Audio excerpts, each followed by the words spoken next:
What's up? And thank you for dropping in to another episode of the Path to Freedom podcast. This is episode 109. I'm joined today by Scott Marr, who's the founder and CEO of Koala Insulation, and now Wallaby Windows, his newest franchise concept that he's launched.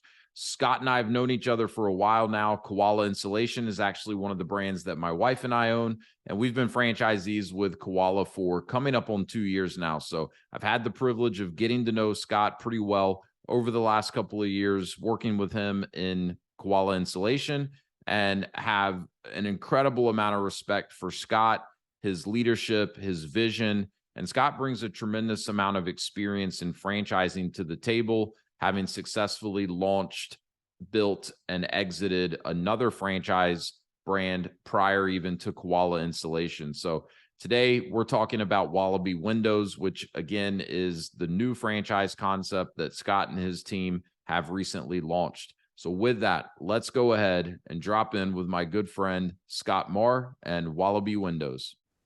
Hey, what's up, Path to Freedom listeners? Thank you for dropping into another episode. Today, I am joined by a good friend of mine, Scott Marr. And this is not Scott's first appearance on the podcast. He's one of only a handful of people that are making a second appearance on the show, but for very good reason. So just as kind of a quick introduction, and then I'll let Scott add some color to this. But Scott is the founder and CEO of Koala Insulation, which is one of the brands my wife and I own. We've been in that business and partners with Scott for coming up on 2 years now. But Scott is also launching a new franchise venture called Wallaby Windows, which is what we're going to spend the majority of our time talking about today. So Scott, thank you for dropping in, man. Awesome. Appreciate you having me on, Wes. Yeah, absolutely. And just as kind of a refresher, Scott was on the podcast probably a year or so ago, maybe even a little bit longer ago than that, where we talked a lot about Koala Insulation. So I'll post that episode in the show notes in case anyone wants to go back and listen to that and learn more about the Koala brand. Scott also shares a lot of his kind of up and coming story in that episode as well, which is a very, very interesting story. But, with that, Scott, just, give us a little bit of background for those that, maybe didn't hear that previous episode or aren't familiar with you. How did you get to the point of, now launching what is your third franchise concept? Sure, absolutely. So I started my first business when I was really young. I've really been an entrepreneur my whole life. My first business I started at 15, and that became a franchise concept that is known today as Fleet Clean USA. And that was a mobile truck washing business. And our customers were companies like Penske, Truck Rental, and Coca-Cola, Pepsi, so on and so forth. And we ended up having over 3,500 corporate customers in that business over time. And so ended up I was in that business for 10 years and was really just ready to switch gears, do something different, do something new. And so knew that I wanted to be in home services and learned of insulation. Insulation's out of sight, out of mind, but learned of insulation and decided that it was something that I really wanted to pursue. And franchising, I knew that I wanted to do something in franchising for sure. And so just landed on insulation. And then, here we are having, operated Koala now for, been in the insulation business now for about 4.5 years, franchising it for a little over 3 years now. And decided to start to focus on the window business as well. So we're running the insulation business and the window business in parallel. So think of them as, sister concepts to one another. Yeah. Which makes a lot of sense. I think there's a lot of synergy, between the insulation and the windows, which we'll get into. But I remember the first time you were on the show talking about, when you started Fleet Clean only being 15 and you had to convince one of your friends or someone to drive you around, as you were making sales calls and trying to build the business. So, and Scott's modest. So I'll brag on Scott a little bit since he won't do it himself. But Fleet Clean, you built that up to, a large national franchise, and you were actually able to exit that business. And so if you were in the business for about 10 years, that means you built and exited a franchise system before most people are even old enough or aware enough to know what a franchise is. So pretty impressive in itself. And then Koala Insulation has been a phenomenal success up to this point as well. I don't even know what the total number is, but hundreds of territories in operation across the country. And franchisees are doing really, really well. It's a good business, and I enjoy looking at our sales board and just seeing more and more franchisees putting up incredible revenue numbers month over month. So fantastic business. And as we've already mentioned, you're taking all of this experience that you've garnered up to this point and now launching Wallaby Windows. So what is Wallaby Windows? I mean, the name's somewhat self-explanatory, but what are the actual services that the franchisees will be providing? Yeah, so we do window and door replacement. So primarily focusing on the retrofit side. I feel like there's massive tailwinds in the retrofit industry. And so what we do is we go into older homes that maybe have single pane windows or or doors that are just not very good style or whatnot, and we go in, basically remove all the old windows and doors, and then just replace them with new windows and doors. And it's a pretty simple, pretty vanilla concept. It's not hard to understand, and it just made a lot of sense for us to continue to focus on the efficiency of the building envelope. Naturally, insulation is all about improving comfort and increasing efficiency. And so windows and doors, just very synergistic concepts to one another. Yeah, definitely with kind of the focus on energy efficiency. So, look, the window industry, windows and doors, that's obviously a huge category, right? A massive industry. Sure. And this is an emerging, brand as of this time. I believe you started piloting the business, about a year ago? Is that right? Yeah. So it was just an idea back in the summer of 2021. And at that point we had been in Koala about 18 months or so. And in terms of franchising it. So, yeah. So we started to really think about what what a window and door replacement concept would look like, and started that in the summer of 21.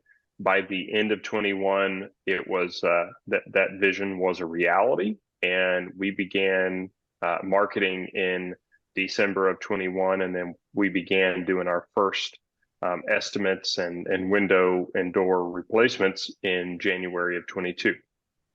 And I know just from talking with you that, that first year, your first full year in business from kind of a cold start was very successful. But, I want to get your thoughts because, I work with a lot of these home service brands and, personally, I love these types of businesses. The franchises that we own are in this home services, home improvement kind of category. But a lot of people that, maybe haven't spent a lot of time looking into different business opportunities in these types of industries, may look at something like windows and doors and say, well, it's already such a big industry. There's already some big players in this industry, ton of competition. Why would it make sense for someone else to try to break into this industry?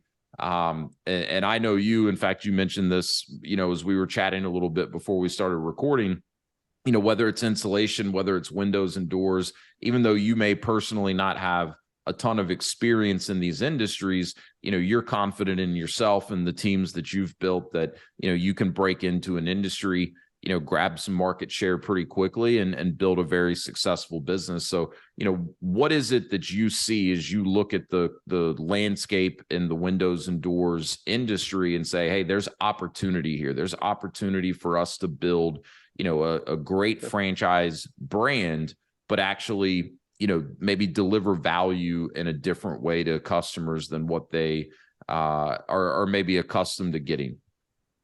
Sure. So windows and doors are an interesting category because it's something that people see every single day, and it's also something that improves efficiency and comfort.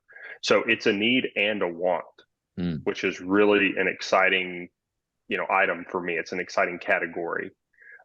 So what we try to do when we go into a space is we really try to think about where we want to sit in terms of our level of of quality and price point and what do we stand for. And in a franchise system, franchise partners are going to have to pay a royalty, so we always have to think about that as an increased cost. And so, but at the same time, we don't necessarily want to sit in the most expensive the most expensive end of a space, because it just makes it that much tougher to to make sales.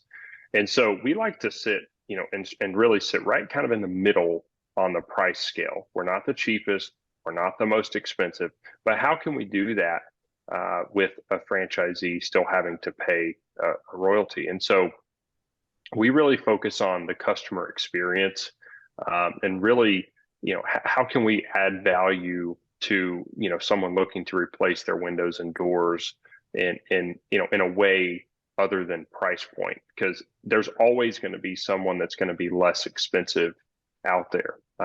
And that's just the reality. We're in one of the toughest markets for window and door replacement in the country, in Florida. Coastal environments have extreme regulation in Florida, due to the nature of hurricanes and windstorms and whatnot that come through the state. So we just focus on providing a really great customer experience. And sure, there is competition in this space. There's competition in insulation. There's really going to be competition in pretty much any any home service category.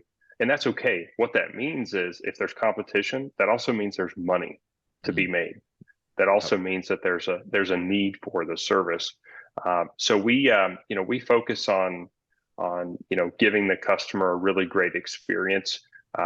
We compete against other companies that do window and door replacement. So mom and pops. We also compete against like Renewal by Andersen, and we've heard the name Pella once or twice. Yeah, and those are all those are all companies that we hear about and compete with. Some of those sit at the very highest end of the price spectrum, and those might just be out of reach for most customers. There's some customers that are going to say, no, I want that brand name, and that's fine. That's great. We don't have to have every customer. We just have to have a small sliver of customers. So to have a good business. So that's really what what we're focused on as an organization. With Wallaby being a fully subcontracted install model, we really put a lot of emphasis on the customer experience as it relates to the install. So we try to prep the customer for what install day looks like in advance of having the installers come out and start to collapse old windows and begin to put their new windows in. And what we found is that communication has been really valuable. Customers appreciate that, and so so far we've had really great experiences. Customers have had really great experiences. Very few exceptions to that, and we have we've got wonderful reviews. So just really great space to be in, and we knew nothing about windows and doors. I say nothing. We knew very little about windows and doors prior to investigating it for for the launch of Wallaby, and so we came out of the gate with this concept, just smoking with the revenue opportunities that exist. Yeah, well, a couple things. So on that point, one thing that I really like, because in my world as a franchise consultant, I'm always getting introduced to new brands, right? And that could be just a new brand to me that I haven't previously had a relationship with, but I also get introduced to a lot of what I refer to as emerging brands. And there's a lot of potential upside to getting into a really good emerging concept early. But in a lot of people's eyes too, there's also potentially more risk that goes with that, because there's just not as much of a track record. There's not as much data in terms of what other franchisees have been able to do. But I like the fact that, when you decided you wanted to get into this space, you set it up yourself and built it from the ground up.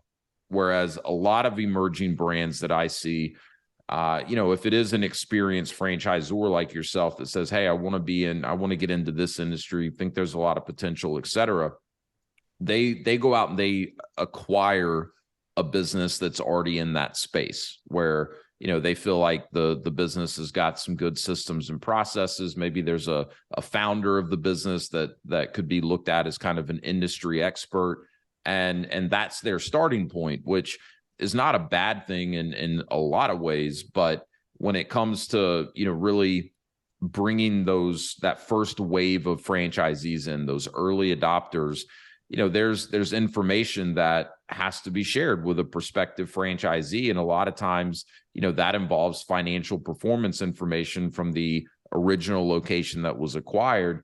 And, if that's a business that's been around for 5, 8, 10 years or maybe longer, I think in some cases that can be a little bit difficult for someone to really look at that and say, okay, maybe their numbers look good, but realistically, how long is it going to take me to replicate, what they've built over, a much longer period of time? So I think, from the standpoint of a prospective franchisee evaluating the opportunity to be able to look at something like Wallaby, see what you've been able to do in the first year or so of that business, but also knowing that there wasn't anything there before you started building it. So wanted to kind of point that out to the listeners, because in my eyes, that's a big difference and definitely a positive. In terms of the competition, I love that you pointed out, that one of the key ways a brand like Wallaby can excel and take some market share is just simply providing a better customer experience. And I talk to a lot of people about franchises. A lot of times when anything in the home services or home improvement category is brought up, you kind of see this confused look on their face, like, well, it's windows and doors. Like, how many different ways are there to do windows and doors? Well, not that many, right? You have to be good at that part, but where there's usually so much opportunity is to make the whole process a better experience for the clients. And I think you hit the nail on the head with the communication piece. I mean, most homeowners are going to have one, if not multiple, horrible experiences that they would tell you about working with, some sort of a contractor coming in to do work on their house. And, usually the communication aspect is one of the big areas that kind of fell short. The other point that you mentioned, and I want to use this as kind of a segue into my next question for you. You made the point of saying that, and you gave some examples, Pella, Renewal by Andersen. I mean, these are massive companies, right? Again, a lot of people would look at that and say, well, how in the world could we come in and compete with these juggernauts as a, smaller emerging brand? But you made the point, look, we don't need to put our doors and windows in everybody's house, right? We just need a piece of that pie.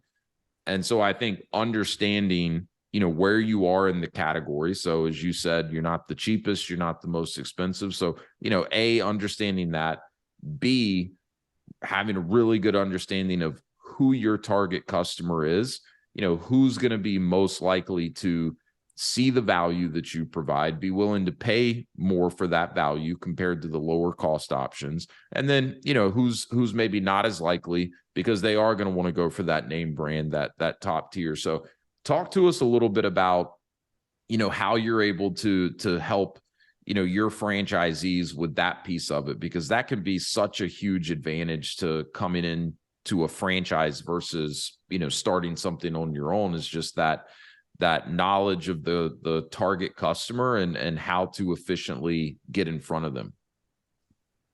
Sure. So what we're looking for is, there's multiple different types of customers, right? So you've got everything from millennials to baby boomers. You've got folks in for now home or in their forever home. So what we've seen, generally speaking, is that we're gonna be looking at homes that are give or take 20 years of age, or older. Doesn't necessarily have to be that. Um, so that's just kind of a general point. And then the age of the customer, right, is going to be typically 40, 35 to 40 plus. We work with customers that are older. Where and how you advertise is going to be a factor in terms of the demographic of your customer and the age of their home. Naturally, if you're advertising in newspapers and things like that, you're going to skew to an older demographic, which we don't use that. But Yeah. but just as an example, and then if you're on more digital, and then there's obviously multiple different types of digital advertising. If you're on Instagram, you're going to skew a bit younger. Maybe in a Facebook group or something of the like, you might just be dead in the middle of that. So that's what we focus on. And then we have a lot of different ways that we target customers also. So we might get a customer in a given neighborhood. We've got this really neat system where we can target all the homes around it within a certain zip code radius as well, both in some print mediums, as well as some digital mediums. So that's something that's interesting, because then you get the customer kind of softened up to your brand. They see a yard sign, they might have, they're going to recognize it, and then they're going to see an ad, and then maybe a few weeks later they also see they get a mailer, in the mail, like a little postcard or something of the like. So there's a lot of different ways to look at that. And to your point, windows and doors carry a pretty large ticket in terms of home services generally. Yep. And so you don't have to have a large number of jobs per month to have a pretty nice business. So and that's different than, and insulation is still the same way, but it's even smaller number of jobs on the windows and doors. Yeah, that's something that's really attractive about this type of a business to me. And, as I'm working through my consulting process with someone, this is something we talk about quite a bit, right? Because depending on their situation, right, and what they're looking to accomplish through owning a franchise and how they want to go about accomplishing that, how quickly the business, realistically can ramp up is really, really important, right? So, if I'm working with someone that I know is not in a position to, essentially start investing money and, has a 9 to 12 to 15 month runway to actually start seeing some revenue come in and start working towards a positive ROI, that'll eliminate a lot of brands out there that could be, are great brands, but they're just not going to be the right fit for this individual that needs something that really can ramp up quicker. So,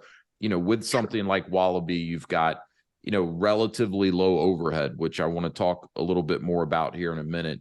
Obviously there's training and onboarding and things that a new franchisee needs to go through before they are ready to actually start operating the business. But, that can be done in a much shorter period of time than many other franchises out there, especially, anything that's more of a brick and mortar type concept where you've got to find a storefront and maybe there's a remodel or a build out or something that all of that has to go into place before you can even open your doors and be open for business. And then the average ticket, that's huge. I look at this very, very closely with all the brands that I work with. There's a lot of good businesses out there that have a much lower average ticket, but again, that impacts your ramp up time. So I love a business where, the average ticket is high enough that, even if in your first month of business, you can sell 3 or 4 jobs, that's a hell of a start, for a brand new business. So Sure. just wanted to kind of point out, why that's so important from my eyes.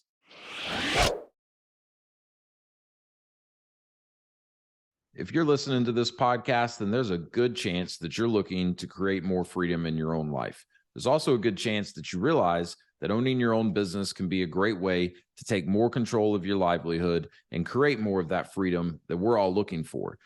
Also, if you've been listening to the show for a while, you realize that I specialize in franchise ownership. In addition to owning franchise businesses myself, I have a franchise consulting firm, Path to Freedom, where I help people navigate what is typically an overwhelming process of understanding franchising, identifying specific franchise companies that could be a fit, and then conducting the due diligence in a thorough and efficient manner with those franchise brands.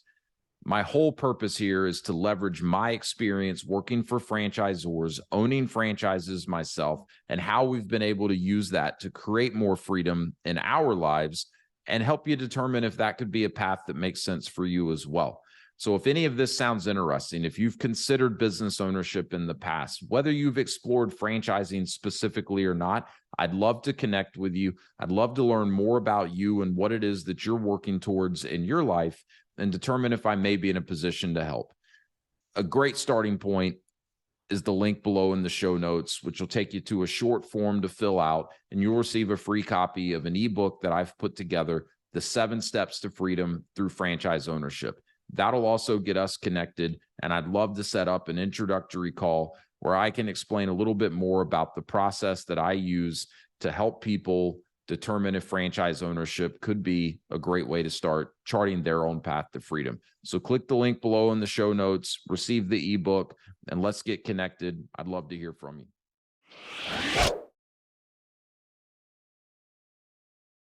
And I mentioned low overhead. So let's talk a little bit about kind of what the typical structure of a franchisee's business, should look like as they're launching. And then, how should that kind of evolve as the business grows and scales? Sure. So with a franchisee that's going to be involved in the business on a daily basis, maybe they're going to be the salesperson or the install manager. Really, that's like one of the biggest benefits of Wallaby is the way we set this business up is you really only need 2 salaried employees because it's a subcontracted install model. So you have your salesperson to begin with, and then you have your install manager. Those positions are required. So for a franchisee that's going to be involved in the business daily, they can fill one of those roles. And then they lean on the contact center for setting the appointments, taking the incoming calls, things like that. So that's it's really pretty simple, and that makes obviously the overhead very low. For a franchisee that's going to not work in the business, then they would just need to hire both of those positions, and both of those positions are W-2 W-2 employees. So and then that's that's really it from a staffing requirement, at least folks that you're going to have on your payroll. Now you'll have a subcontractor or 2 that you'll use to do your installs, but that's going to be an independent business owner, and so that's going to be a variable expense for the franchisee. So when they have a job that needs to be installed, they're paying the COGS, the cost of goods, for that sale. And if they don't have a job that day or that week, that's being installed, then they're not paying that expense. So really low overhead, overall. And it just, allows for, someone to get started in a 2 or 3 territory configuration pretty easily. And in our experience, when we started our flagship location, so we're in a 3 territory configuration ourselves. So we operate in basically 600,000 in population. Okay. And we basically, so we lost a little bit of money our first 2 months, and then we made money our third month. So our first quarter was basically break even, which was amazing for a first location business. Yeah, it's very amazing. Yeah, and A lot then of businesses never get there in the first place. yeah, and then our second quarter, we were profitable, making money. And so it was really awesome to see. And in Florida, you've got hurricane season, for example. So naturally, we saw sales slightly lower during September. And then we saw that same thing happen with impromptu, Hurricane Nicole that came through first week of November. But overall, that's really the benefit of a low fixed overhead model is your fixed expenses are pretty light whenever you're not doing any sort of sales. Naturally, you want sales every day, every week. You want jobs being installed constantly. So yeah, you want to be paying that commission to your salesperson. You want to be paying your subcontractors because that means you're working. But with the subcontractor model, not only does that keep your labor cost variable, but it's also more predictable, right? Because and correct me if I'm wrong, but I assume you structure it as just some percentage of the total job amount that you're paying to the subcontractors, or how is the compensation kind of structured for those guys? Yeah, great question. So windows are sold and basically sold and installed in terms of cost. So what we pay for a window and what we pay to have that window installed is all based on unit inches. So unit inches of the glass. So just UI basically. So when you're selling a window, you know exactly what your cost is going to be on that window, and you know exactly what it's going to cost to have that window installed as well. So it's really, even though windows can be complex because there's so many different variations, you've got different sizes and patterns and grids and opening styles and colors and you name it. I mean, there's options. So that side of it is complex, but the actual sales and install cost side is pretty minimal. And we use this really wonderful technology that's actually connected to the manufacturer. So if we were to go try to put a certain window in a opening that was, say, too large, it would actually stop the salesperson before they actually quote that window for that opening, because it would tell them and notify them, hey, this window doesn't work for this style of opening, so on and so forth. So and with that system being connected to the manufacturer, it reduces a lot of error. And every window basically is custom. Yeah. So you're ordering you're ordering and quoting that window for a specific opening. If it's wrong, it's wrong. If that window gets manufactured, and you're eating the cost, right? If the mistake was on your team's part. Well, I love the, for lack of a better term, dummy proof technology. It sounds like I could even go out and, as long as I got my measurements right, input everything and get it right. So that's a good kind of litmus test on, whether or not the technology is actually dummy proof or not. If Wes can get it correct, then chances are anyone else that you may bring onto your team would be as well. And that's something that I do want to talk more about too, is just technology. And, how you guys are leveraging that, because it's such a key part of differentiating yourself from competition and providing that better experience for the clients. But before we go there, I want to have you address something, right? Because, you've already explained the fact that, you're leveraging subcontractors for the install. And I know, because of all the conversations I have with people about different types of businesses, for many people, the term subcontractor carries some pretty negative connotations and is a little bit scary or intimidating to think, hey, I'm going to get into this business, but then I'm going to be subcontracting out, this key part of the process, right? Which, as we're talking about Wallaby and customer experience, whether the install goes smoothly or not is going to have a huge impact on, at the end of the day, what that customer's experience is. So, how have you guys, kind of solved for that? How are you in a position to, help your franchisees find and keep working with good subcontractors? Yeah, great topic. I had the same exact negative association with subcontractors when we started to really think through what the Wallaby model was going to be. And at first, I was very much against it. And I said, because you can't control quality, I don't necessarily want to have my name associated with that. And so we started to really, investigate and think through it. And we went down the path of actually having our own W-2 installers with, with our own rigs and tools and so on and so forth. And so that was just kind of part of the initial exploratory phase. And the reason why we ultimately landed on the subcontractor model was because we said we can tap into someone else's years of knowledge base. And if we go and hire folks on our own team that,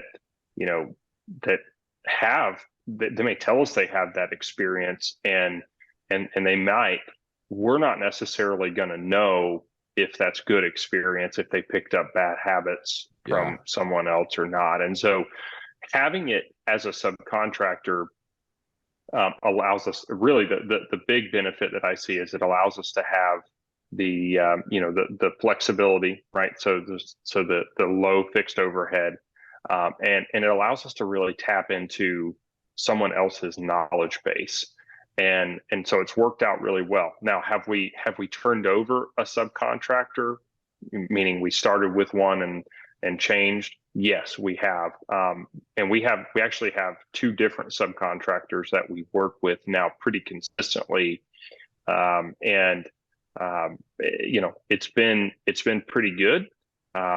Really, we haven't had many issues. And the way that we mitigate that, that risk in terms of the customer experience is by having that install manager. That install manager is the person that's really setting the tone with the customer. They're essentially, lack of better terms, a really good, coordinator and customer service representative. Yeah. So they're the ones that are contacting the customer, letting Miss Susan Smith know that we're going to be there on this day to be prepared, so on and so forth for the install. They're the ones that are letting them know how long the install is going to take, and essentially they're there, opening and closing the job each day, right? So it's pretty easy to manage that customer perception and make sure that the customer is just having a really good experience. If the installers that are on site that day, let's say they leave a caulk tube behind the flower bed or whatnot, it's not that big a deal for the install manager to come through and make sure that they're picking that up. And that's really the benefit of having subcontractors is you can use multiple subcontractors like we do.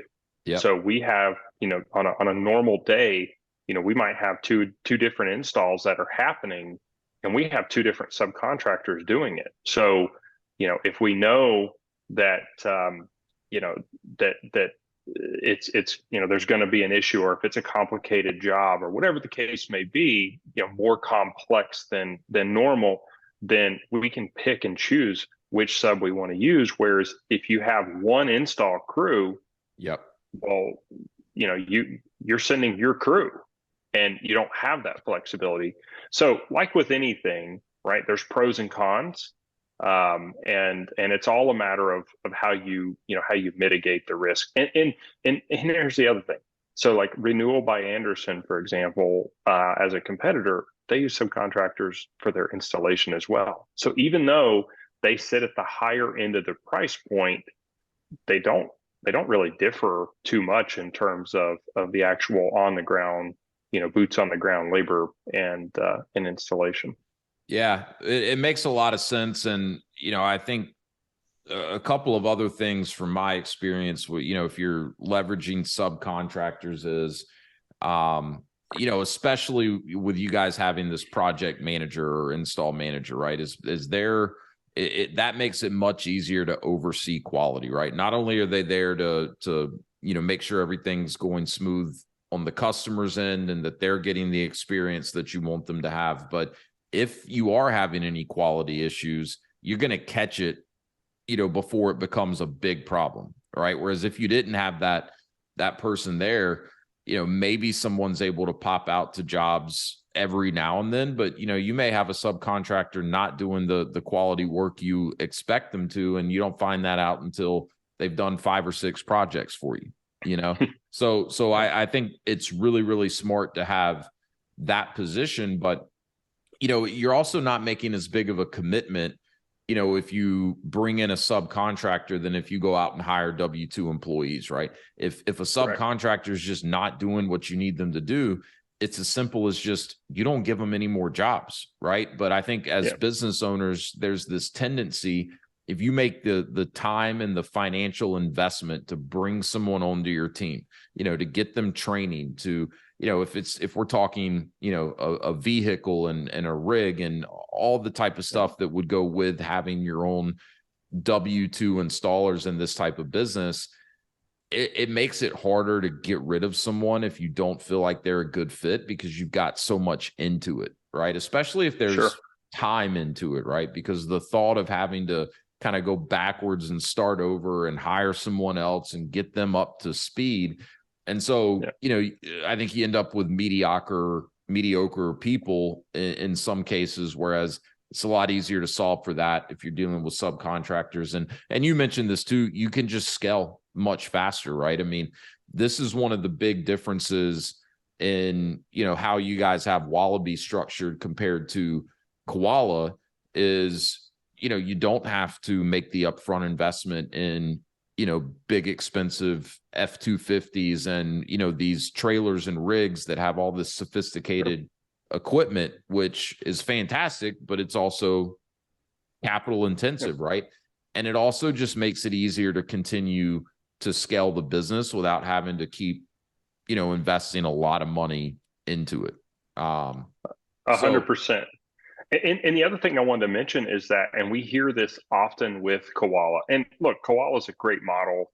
I mean, we've got folks that are doing extremely well with that business. A lot of folks are doing really well with the business. So it's just different. The thing is that with Wallaby, with having, if it were to be a W-2 installer model, then let's say you have 2 folks that you start with, you may not have a job for the first 2 weeks, 3 weeks, 4 weeks. Yeah. Well, you're not going to keep those people if they're not getting a paycheck, and realistically, darn near a full paycheck. Yep. And so it becomes a real situation. It becomes a real problem that you have to manage. And we hear this often with folks as well. If I don't pay them, even though I don't have a job that day, if I don't pay them, then I'm not going to keep them around very long. And so with a subcontractor model, they own, they are their own business. Yep. So that also means, they have other customers. So you don't have to necessarily keep them busy every single day. And you have that flexibility. So again, pros and cons. It's just different. We've Yep. made it work. It's been a really, really interesting exercise to go through. And quite frankly, I'm interested in applying this model to other home service industries as well, because it's worked out really, really well. And I would say in some instances, and I'd probably say most instances, it's actually worked out better than having our own W-2 employees. Yeah, I agree. I mean, I've shared this with you before, but the other franchise we own, Shelf Genie, is a subcontractor model for our installers as well as our designers, which are our salespeople. They're all strictly commission, right? And I think any business, right? One of the most critical components of success is finding and keeping good people, regardless of how you pay them, right? Because that's in the grand scheme of things, that's the big difference in what we're talking about here. W-2 versus 1099 is how you pay them. There's obviously other differences, but that's the main thing, right? And if you can find the right people and set the appropriate expectations up front, I do believe there's a lot of advantages to a subcontractor model. And with your window crews that you're working with, same thing with our installers. It's really a business partnership, right? I mean, when we bring on a new installer, the expectations are, look, you're running your own business, right? And we have guys that have had their own business. I've got a firefighter, I've got a state trooper, and we've kind of, had to coach them a little bit on like, look, you need to look at this as your own business, right? We are partnering with you. We're the sales and marketing engine. You're the install engine. But when you get someone that really understands that dynamic, then you're not having to micromanage, right? You're dealing with another business owner versus an employee that you're having to constantly kind of provide direction to. So I think that's another big advantage as well. And you can do this in a way that you don't have this kind of constant revolving door of contractors that you're working with. You can structure it in a way that, as far as the client is concerned, it's Wallaby Windows coming out to do their install. It's Shelf Genie coming out to do their install. So, we've been able to really build a good culture in our Shelf Genie business without having any formal employees. We've got someone that's been with us for, 4.5 years. We've got someone that's been with us for 3.5 years. I mean, it's not like we're constantly turning people over. There's always going to be some of that, right? Whether you're hiring Sure. W-2 or 1099, but it can be done. So anyways, I wanted to make sure we talked about that a bit, because I know, that does scare some people, when they first hear it, and, hearing, kind of from your perspective, how it's worked well, why it's worked well. Before we move on, just, one other piece on the recruiting part, because, it probably is one of the biggest challenges in any business.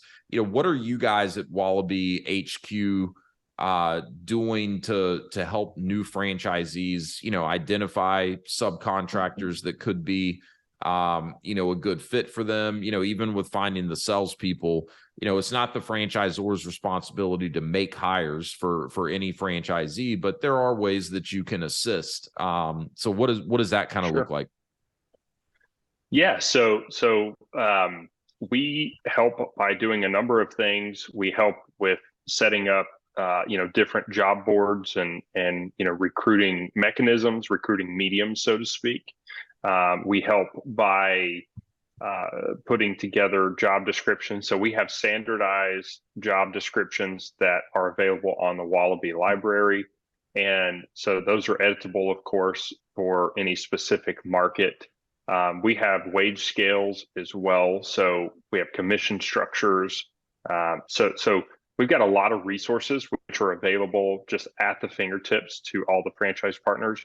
But part of the process with with our brands is we have recruiting support. So don't think of them as your outsourced recruiters. We're not making the hiring decisions or anything along those lines, but we can assist with with supporting a new business owner. We understand that it comes with the territory of franchising, as we work with a lot of first time business owners. And so there is a support resource at headquarters for a new franchise partner to reach out to and say, hey, what is it? What are the characteristics that I'm looking for in a person? Yeah. Right? Like, what are the maybe the mannerisms? What are past jobs that they've held that I should be seeking? So on and so forth. So those are all things that we assist with. And then as far as subcontracting or subcontractor recruiting, we have some really good strategies in place that we've tested in our flagship location, and so we've actually made that systematic for all new franchise partners coming through, that we're going to help with subcontractor recruiting in their local market. So obviously not a guarantee that we're going to find the best subcontractor to do window and door installs from day one.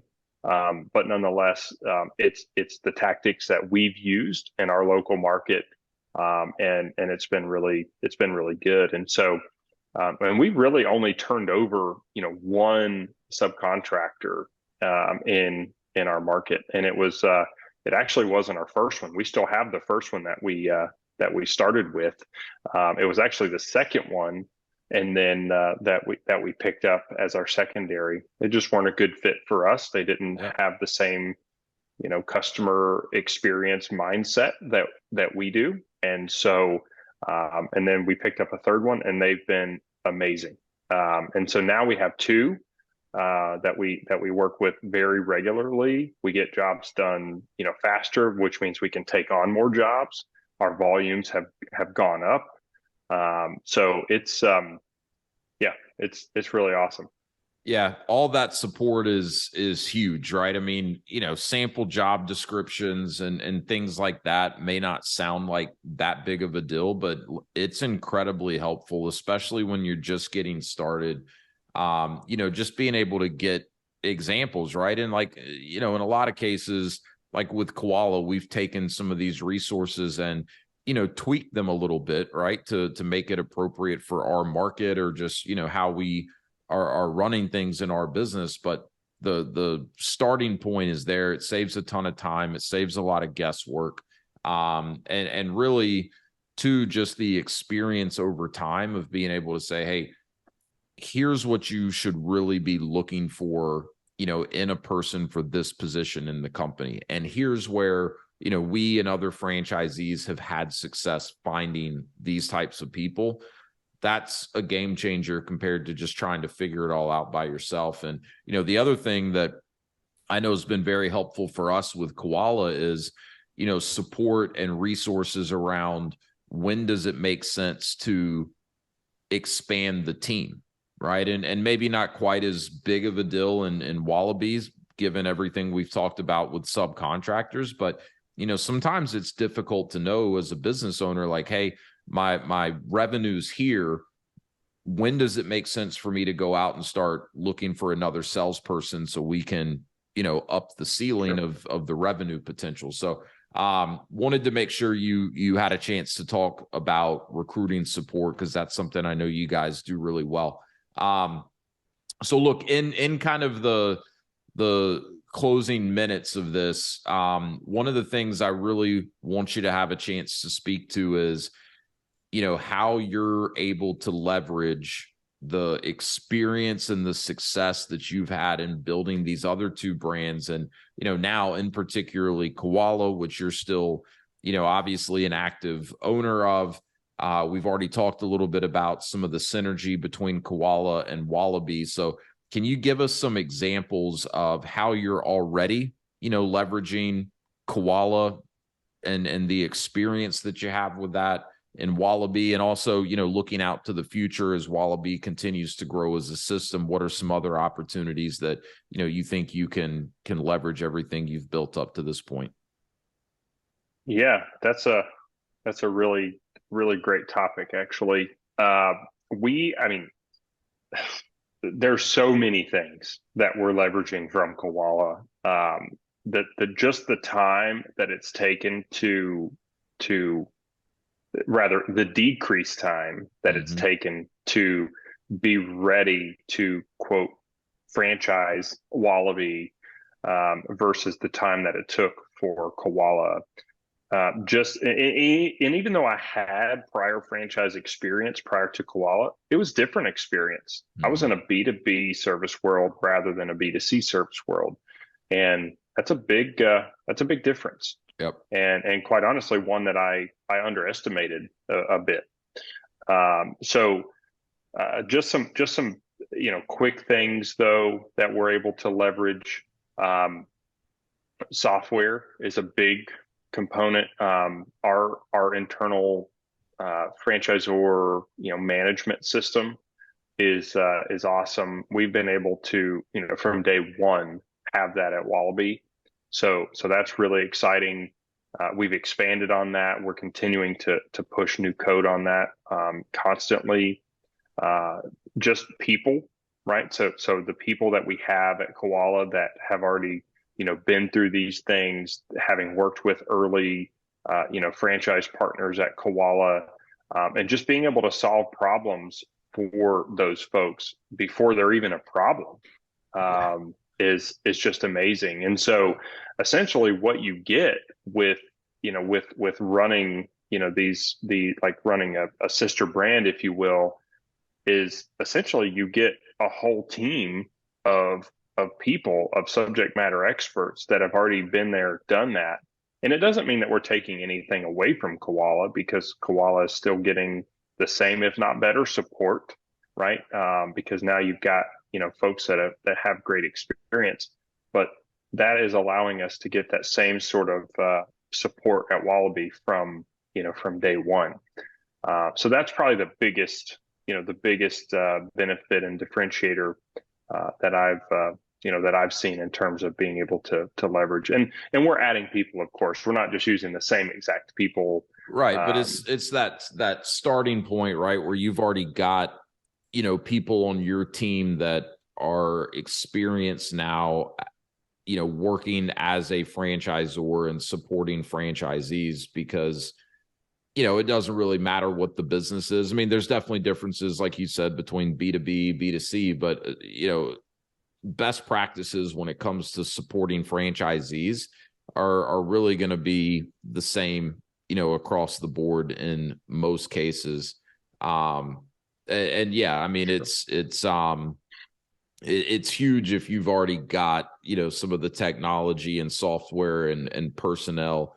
It's just going to help you ramp up much quicker, and it's going to result in these early adopters of Wallaby getting in. It's not going to necessarily look and feel like an emerging franchise because of all of that. So sure. that's huge. I know you've been able to leverage some of the relationships that you've built with Koala with different vendors uh, to help on the Wallaby side as well. Talk a little bit about that, because without Koala and the track record that you're able to point to, with other manufacturers that Koala does a lot of volume with, you've been able to kind of take that and go to manufacturers or vendors in the window space and say, look, this is where we're going. Yeah. And they've been able to I guess maybe welcome you in a warmer fashion because of that. Yes, absolutely. So it was a little tougher, a little more challenging with Koala because we only had a non-home service brand to point to that Mm-hmm. didn't have, nearly the scale that Koala has. And so with Wallaby, we've just really been able to leverage that. So we work with the largest window and door manufacturer in the country, and they really took us on with open arms. And they normally don't start talking to brands, to window and door installers, until they're buying 30, 40, 50 million plus dollars worth of windows and doors per year. Wow. And so they took us on from almost from day one and said, let's talk. We want to be your partner. We see what you've done in the insulation space. Let's get on this path. Let's get on this path together early. We want to be there to support you guys from day one. So it's that's been wonderful. We've been able to leverage that, as well as distributors. Similar to insulation, windows and doors are manufactured, um, throughout the country, but they still require, distribution and logistics. And so we've been able to work through that. We've got some wonderful distributors that have also heavily leaned into the partnership early, and they're providing some really great resources to our franchise partners, which again, a lot of those things wouldn't really be available until the company was a lot older. So and just a lot more established. And that's just, the main product vendors. Right. We have a whole roster of vendors that we work with, everything from insurance agents to, to different marketing vendors and software providers and so on and so forth. So that's just really, we've been able to tap into that from that whole roster from day one. And so it's just, that list just keeps getting deeper, and also we're refining it, which is what's really nice. So, Yeah. we've had vendors that were great when we first got going. They were able to handle, 10 or 12 different franchise locations. And then as they started to, service 20, 30, 40, they couldn't handle it. And so we've had to shift. And in some of those instances, it's just a capacity issue. So doesn't mean that they're a bad vendor, just means that, they have a limitation. And so we have to provide additional vendors to work with. And some of those items, we've kind of decided to start pulling, and doing at a corporate level rather than using a vendor at all. Yeah. Where it makes sense. So, and that's the other benefit that we get now, is that we have more scale ourselves. And so we can, whereas before it might not have made sense for us to have, a specific team member that's on our payroll to help with X, Y, or Z. But now with scale, we do have that capability, that flexibility to do that. So it's interesting. It's been a lot of fun to make this transition and go from a one brand to now two brands, and we've got a third and fourth kind of in the wings. So it's really exciting. Scott Moore Enterprises, right? I don't think that's officially trademarked yet. No. No, it's definitely not. I'm gonna have to talk to the nice young lady that that deemed our platform name that. Yeah, that's hilarious.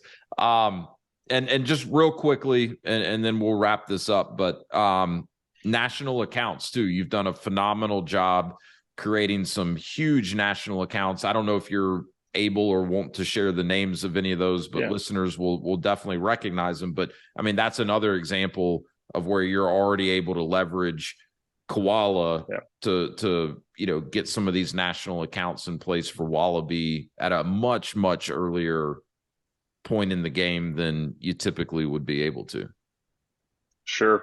Yeah, it's that's a really exciting topic in Koala, because Koala has the scale, and we've built some wonderful relationships, and we're working with many different retailers in the home service space that they see the opportunity with Koala, they see the opportunity with Wallaby, and again, they're wanting to jump on board early. And so we're seeing almost a one-to-one crossover in terms of the national partnerships that work with Koala want to work with Wallaby. So we're really excited about what that opportunity looks like just a little bit further down the road here, as we start to get some scale and get different different locations opened up under the Wallaby brand. So really exciting. And I was doing some quick math the other day, and it looks like there's about over 7,000 retail locations of the national partners that we're working with. So that's going to be a lot of outlets to be able to sell product through, and Yeah. So it's really exciting. Yeah, it is exciting, for sure. And look, all of this is examples. You made the point earlier in the conversation that, you're full aware, as you go to build a business under a franchise model, the franchisees are going to have fees and expenses that a lot of their competitors may not have, right? Especially if they're not also, operating under a franchise model. And a lot of people, almost kind of write franchising off without really giving it a whole lot of thought because, there's fees that you may not have outside of a franchise. But what I tell everyone I work with is like, look, it's an equation. You've just got to look at it very formulaic. You obviously need to understand, what is it going to cost me to become a franchisee? What is it going to cost me on an ongoing basis to be a franchisee? But then you also need to really understand, what am I getting in exchange for that? Right. And, when franchising is done right, franchisees should pretty clearly be able to see that they're actually in a position, not everyone capitalizes on it, but they're in a position to come out net better, because they're a franchisee with this particular brand versus going out and trying to figure it out on their own. So, these relationships that you've been able to develop with manufacturers and distributors, all of that, especially over time as the scale continues to increase, that's going to put franchisees in a position where their costs are probably a little bit lower because they're a Koala franchisee or a Wallaby franchisee. These national accounts, right? The point of all of that is to increase brand awareness and drive business to franchisees in their local markets that, there's a good chance they wouldn't have had the opportunity to otherwise, right? So just really good examples of where when franchising's done right, even though, yeah, you may be paying 5, 6, 7% of your revenue back to the franchisor, there's a ton of value that's created in that. And that's not even talking about, decreasing the learning curve and the value that comes from having a network of other franchisees operating the same business as you. So wanted to kind of point that out. But kind of quickly in wrapping this up, really appreciate you making time to do this. Scott kind of helped me out on calling an audible here. I texted him yesterday and was like, dude, I need to get a podcast out. So appreciate you bailing me out. Yeah. But look, man, I'm excited about your next venture. Love being a part of the Koala system, and look forward to continue seeing what you're building here with unofficially Scott Marr Enterprises. But hey, look, where can people learn more about Wallaby or Koala Insulation for that matter? Where can people connect with you? We'll put all of this in the show notes along with the previous episode we did on Koala. Sure. Yeah. So obviously you can go to either of our websites, koalainsulation.com or wallabywindows.com. Both of those have a franchise opportunities webpage as well. So you can easily navigate to that. LinkedIn is always a good place for either of those. So feel free to go and follow us on LinkedIn. And they're pretty simple, just both Koala Insulation and Wallaby Windows. So no funny spelling or anything like that. So, and of course they can always reach out to you if they want to learn more about either of the brands. Absolutely. Scott, thank you so much, man. Really appreciate you making time to be here with me. And hey, thanks for everything you're doing, building these amazing brands and supporting the franchise owners like you are. So keep up the good work and look forward to seeing Wallaby grow just like Koala has. Awesome. Thanks for having me on, Wes. You got it.